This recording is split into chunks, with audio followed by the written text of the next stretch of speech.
bees think of the bee speaker.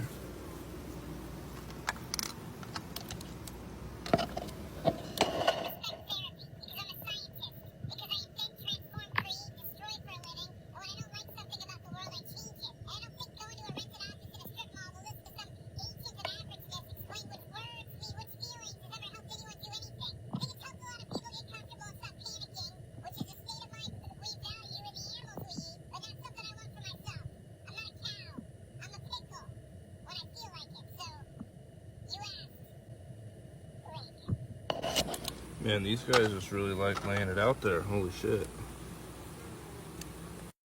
Since so many people were asking how I made the bee speaker, here's how. I took some measurements and readings from some comb and used mathematical equations to figure out the size, the shape, and the number of coils required to make a speaker cone spring. Then I used some metal foil tape, and it basically absorbs the frequency kind of like a record player. The metal foil tape absorbs the frequency, and the speaker cone spring amplifies the frequency. Same technology, different application.